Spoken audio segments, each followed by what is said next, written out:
नमस्कार, स्वागत है आपका M4U न्यूज में। मैं हूं आपके साथ अंशु। हरिद्वार के व्यापारी राज्य सरकार की नीतियों से खासे नाराज हैं। हरिद्वार शहर में चारों ओर खोदी गई सड़कें और कावड़ यात्रा पर पूरी तरह रोक लगा देने से व्यापारियों में आक्रोश है। दिखाते हैं पूरी खबर विस्तार से। हरिद्वार के प्रेस क्लब में शहर व्यापार मंडल की नई कार्यकारिणी घोषित की गई। इसके साथ ही व्यापारी नेताओं ने सरकार के निर्णय की खूब आलोचना की। उन्होंने कहा कि सरकार के लॉकडाउन के बाद सभी वर्गों की सहायता की है। इसी तरह सरकार को व्यापारियों के हित को भी ध्यान में रखना चाहिए। लॉकडाउन और शहर में डाली जा रही भूमिगत लाइनों के लिए हुई खुदाई से हरिद्वार का व्यापार पूरी तरह चौपट पड़ा है। आलम यह है कि थोड़ी देर की बारिश में पूरा शहर जलमग्न हो जाता है। सरकार को जल्द से जल्द ठोस कदम उठाना चाहिए।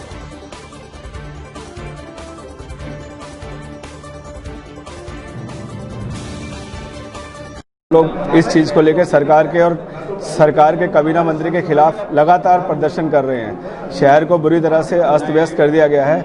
अभी 3 दिन पहले की बरसात ने पूरे शहर को पानी में डुबो के रख दिया। 20 साल से शहर पे राज करने वाले लोग एक पानी की जल समस्या को दूर नहीं कर पा रहे हैं। उसको लेकर व्यापारी परेशान है। व्यापारियों की दुकानों में जल भराव हो जाता है। पूरा कृष्णा नगर, पूरा चंद्राचार्य चौक, रानीपुर मोड़, जिसे कनाट प्लेस कहा जाता है, वो पूरा का पूरा जरा सी बारिश में डूब जाता है। लगातार सभी सरकार के प्रतिनिधियों से बात करी जाती है, लेकिन उस समस्या का कोई भी समाधान नहीं किया जाता है। और दूसरी समस्याएं जैसे कि खुदाब को लेकर है, कहीं भी गड्ढे खोद दिए जाते हैं। एक बार खोदा जाता है। कल ही यहाँ पे जियो वाले जो काम कर रहे हैं, इतने बड़े बड़े चैम्बर उन्होंने दुकानों के सामने बना दिए हैं। और जो इतने बड़े बड़े बिजली के जो इन्होंने सिस्टम लगा दिए हैं दुकानों के आगे, तो वो कहीं ना कहीं बहुत बड़ा अतिक्रमण आने वाले समय में जब खंभे हटेंगे तो आपको हम दिखाएंगे, वो सड़कों के बीच में आएंगे वो सारे के सारे। तो इन सब चीज़ों को लेके व्यापारी लगातार मुखर है और सरकार के खिलाफ बोल रहा है, लेकिन कोई भी सुनवाई किसी के द्वारा नहीं की जा रही। कि लॉकडाउन की मंदी से उबरने के लिए यही मांगे थी कि थोड़ा सा जो आने वाले यात्री हैं उनको ढील दी जाए, उनको आने दिया जाए। कावड़ मेले को लेकर बहुत सारी उम्मीदें थी व्यापारियों की, लेकिन वो टूट गई हैं।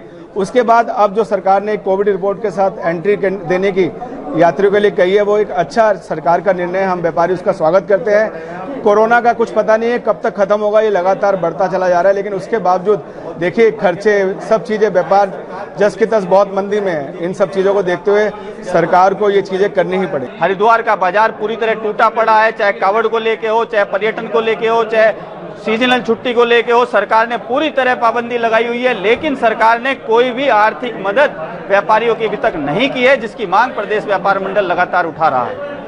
इस तरह से कई धड़े यहाँ पर देखने को मिलता है हरिद्वार में, तो क्यों नहीं है एक मंच पे आप? देखिए, कुछ राजनीतिक महत्वाकांक्षी लोगों के चलते, राजनीतिक महत्वाकांक्षा के चलते व्यापार मंडलों को एक नहीं होने दिया जा रहा है। हम लगातार ये प्रयास कर रहे हैं कि सभी व्यापार मंडल एक मंच पर आए, और 3 व्यापार मंडल एक मंच पर आ भी गए हैं।